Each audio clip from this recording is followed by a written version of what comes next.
everyone, welcome back to Raw Synergy. I had a viewer ask a bunch of questions specifically related to my juice cleanse. Because I eliminated so much during the cleanse, they wanted to know what were the specific things that I did to help enhance the cleansing process. So this video is going to answer all those questions and detail the specific things that I did.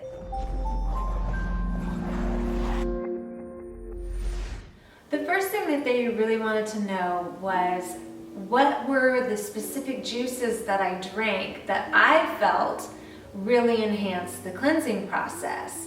And for me, because my food choices were really limited, and for the most part, all I was really drinking was apple ginger, I think that the apple ginger was very, very cleansing. Apples are naturally super cleansing fruit, especially in juice form, and then adding the ginger to it really helped to enhance that overall cleansing effect. I know a lot of people do lemon ginger blasts on their juice cleanses, and they say that that is incredibly cleansing.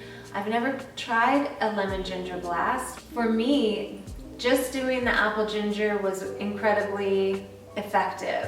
There's something about just the overall hydration of drinking juices that really helps to go through and loosen stuff up and flush it out. And I know that apple on its own is also very cleansing, because my husband, for one, who wasn't on a juice cleanse, he does eat vegan, but he was including a few more juices in his everyday diet when I was juicing, and just having apple juice he found to be almost too cleansing for him. And he actually had to cut back on it after a while because it was just too much. He was just uncomfortable too much of the time because of how loose it made things for him. So I know apple on its own can be very cleansing. Adding the ginger just takes it to the next level. This viewer also wanted to know the exact amount of ginger that I added to my juices. So for each liter of apple juice that I would make, I would add anywhere from 10 to 20 grams of ginger, approximately the size of my thumb.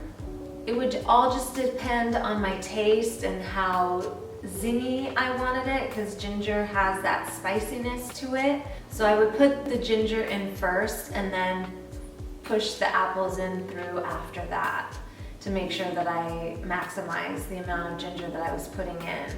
I primarily would buy only organic apples and ginger, and because the skin of the ginger doesn't change the taste when you juice it, I would just usually just juice the skin. I would always wash the ginger first, because sometimes the ginger can be dirty from being in the ground. So I would wash the ginger first and then just juice it. There were times where I did peel it, but oftentimes I didn't. It's really important overall to maximize the amount of juices that you're drinking. The more juice that you drink, the more hydrated all that old stagnant waste inside your digestive tract is going to get, and it's going to be so much easier for your body to flush it out using those juices.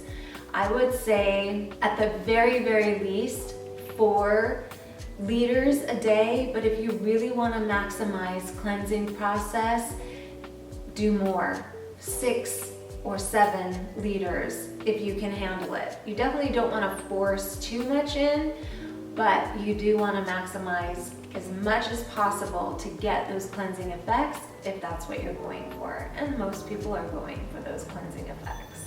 Abdominal massage really, really helped me. So every morning before I would get out of bed, I would massage my lower abdomen, and I would start on the lower right side and work upward and around and down. And John Rose and Nathan Mulder here on YouTube both have great videos showing how to massage the abdomen. And I would just lay in bed kind of doing that massage and rubbing my stomach to really help push things through and loosen things up. So I would do that every morning before I got out of bed, and also as soon as I climbed in bed at night. And if I ever felt like some discomfort throughout the day, or sometimes during the day I would feel a blockage, and I would definitely just go in and target that specific area, rubbing, massaging, and sometimes I would really dig in there to get things moving and loosened up. And every single time I did that, I always noticed a huge release. So it was pretty much a daily activity for me. I wouldn't take too long to do it, but that is something that really, really helped me. A lot of people ask me if I took herbs while I was juice cleansing, and I did not take any herbs, with the exception of stinging nettle, which I was taking for actually a couple years, I think. And I continued to take the nettle for quite a while I was cleansing, just because it really helps with the histamine intolerance, and it helps actually with a lot of different things. So I was taking that, but overall I didn't really take any herbs, just the stinging nettle. I would say maybe halfway through my juice cleanse, I stopped taking all of my supplements for the most part, except for maybe B12. So I stopped the stinging nettle and I stopped some of the other things that I was taking.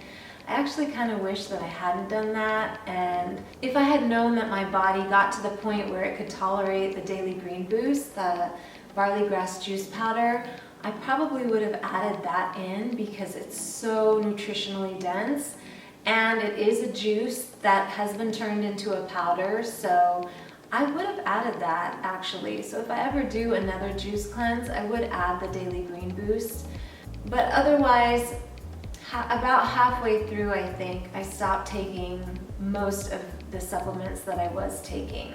For me personally, because I feel like I probably was nutritionally deficient because of the food limitations, I wasn't getting enough nutrients, and so I feel like that kind of affected me. So it's really a personal choice, and looking back, I do wish that I would have kept supplementing for the most part, the different things that I was supplementing with, just for my personal experience and how I was feeling. But I'm a total experimenter, and it was worth it for me to try and see how I would be without them.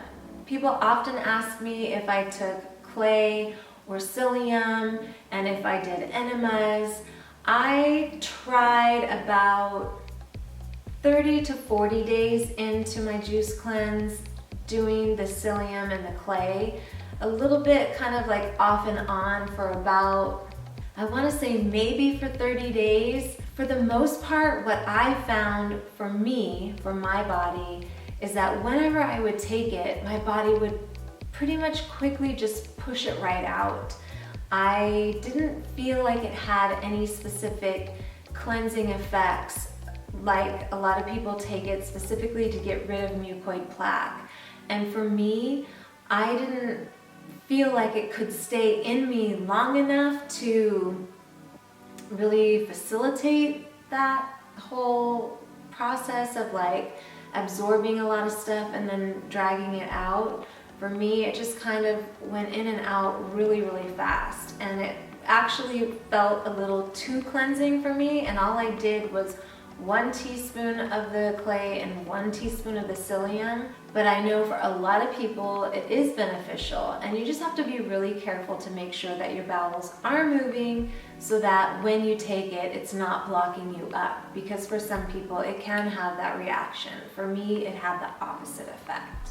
And as far as enemas go, I didn't do any enemas. A lot of people put herbs in their enemas, and that can often really help to cleanse stuff out of you. I didn't do any of that, but I did do colonics, and I had my first colonic about 30 days into the juice cleanse, and I just felt like, because at that time I was having a lot of detox reactions, headaches and body aches and different things, and also felt like I had gotten to a point where I had some kind of like blockage in my system, like it was pushing a lot of stuff out and it reached this area where things were kind of blocked.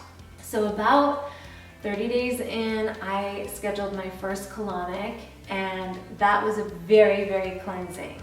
That's when I released the permanent solution from my body, and it was just, I released so much during that colonic. It was just like crazy. I had so many massive releases, and so that extra hydration going up from the opposite end really helped to hydrate so much and really push things out. And then I did one a month pretty much, because I did a total of 4 colonics, and I kind of just did it intuitively. Like every time I kind of felt like I was going through a detox period where I had uncomfortable symptoms, and I just kind of felt like I was ready to cleanse a bunch of stuff out again. Even though I was cleansing every day and getting stuff out, it was just kind of like an intuitive thing of like tuning in and feeling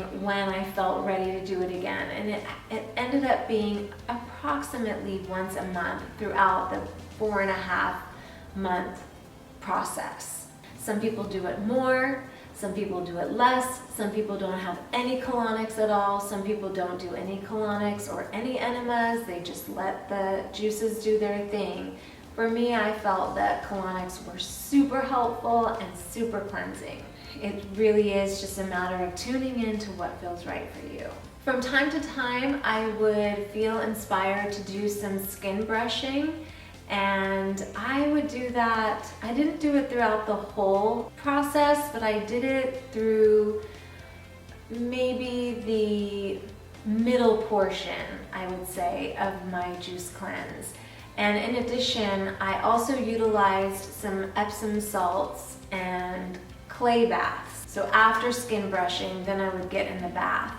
But I found after a while of skin brushing before getting in the Epsom salt baths that the skin brushing would sometimes cause little tears in my skin, and then getting into the Epsom salt bath, it was really irritating those skin scratches and tears. So I kind of stopped doing that before getting in the bath, but I did utilize skin brushing quite a bit, and that can really help to get your lymphatic system moving and just cleanse that top layer of your skin, since the skin is the largest organ on your body and it's where we do a lot of detoxing through our skin. It can help to skin brush and get all of those channels open so that your body can release more and easier.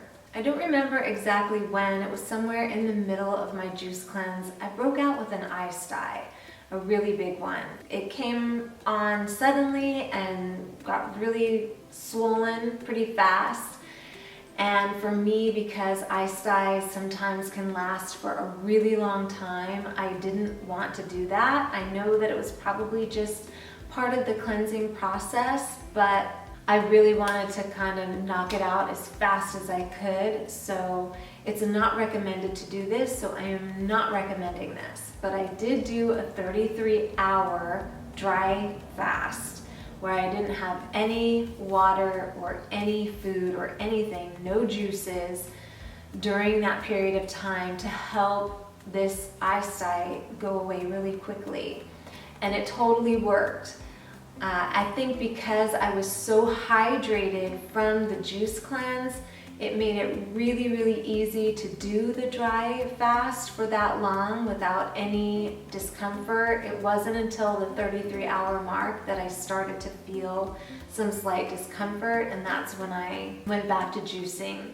But I definitely don't recommend that, but that is something that I did, and I don't know if that also helped to facilitate the cleansing process. But like I said, I don't recommend it. It's not recommended to break up a juice cleanse with a water fast or a dry fast. Either you're gonna juice cleanse or you're gonna water fast. You don't do them interchangeably. You want to do one or the other. So if you're on your juice cleanse, stay on your juice cleanse and continue it. And then if later on you decide that you want to water fast, then do it at that time where you devote yourself to the water fast. The last thing that I want to share is that I did a lymphatic therapy towards the end of my cleanse. My colon hydrotherapist does a special type of lymphatic therapy. She uses a machine called the XP2, and basically what it is like these little handheld wands that have like a glass, almost looks like a glass light bulb on the end of each wand. And she runs them over the entire body, and I also had her really focus on my head. And you can really feel where you get to a stuck point because the wands kind of like get stuck. They run really smoothly over your skin until they get to a stuck lymphatic point, and then they kind of stick. And so she would kind of focus on those areas. But she did my entire body and then also really focused on my head. I did the lymphatic therapy on a Wednesday, and by Friday night, I was really feeling it. I started to kind of feel almost like flu-like symptoms coming on. I didn't have a fever or anything, but I just, in that instance, knew I needed to go lay down. And I was right in the middle of making dinner, and as soon as dinner was done, I just climbed in bed, climbed under the covers, and I pretty much could not get out of bed until Monday afternoon. I was in so much pain and discomfort from all the stuff that was loosened up and floating through my body, waiting to escape, and it was very, very uncomfortable. I don't know that everyone has that experience. I don't know if it was really enhanced because I was juice cleansing or what. I really don't think everybody has that type of reaction, but for me it was very, very intense. Now afterward I felt great. Like I could tell that it really loosened up a lot of stuff. My head drained a ton of stuff, and I got a lot of stuff out. There was a ton of mucus that left my body after doing that lymphatic therapy. So it was definitely worth it, and I do recommend it because I really honestly don't think everybody is going to have a reaction like mine. I just think it's going to be a really beneficial process, but I can't say that for sure. However, when you are doing something like that, you want to tune into your body and know that you're ready for something like that. You want to be ready for any kind of cleansing symptoms that may come on. So if you are gonna have like a weekend off or something, or maybe an extended weekend, kind of do it closer to that time, maybe, just in case you have a reaction. But like I said, I don't know that everybody would have a reaction like that. Of course, she does it for her clients all the time, and you know, she didn't warn me like, hey, you might have this reaction afterward, although I kind of thought that I might. I don't know, maybe it's just all in my head. So this lymphatic therapy is really, really interesting, really amazing, and it's definitely something that really helped my body to cleanse a lot. So those are the things that I did on my juice cleanse that really affected me as far as how much stuff came out. As always, please consult your healthcare provider, your doctor, or the people who are looking after your health before embarking on any type of cleanse, fast, diet change, exercise change. You always want to connect with those people who are very familiar with your health and any conditions you may have, just in case there's any sort of issue that may come up from doing such a cleanse or making such a big change. So please always do your due diligence before embarking on anything like this. If you like this video and found it helpful, please give it a thumbs up. And if you're new here, be sure to subscribe and hit the bell notification. I make all kinds of videos about my journey on this raw vegan path, as well as tips and tricks and just all the beneficial things that have helped me and are helping me along the way. That's it for this video. Thank you guys so much for watching, and I will see you all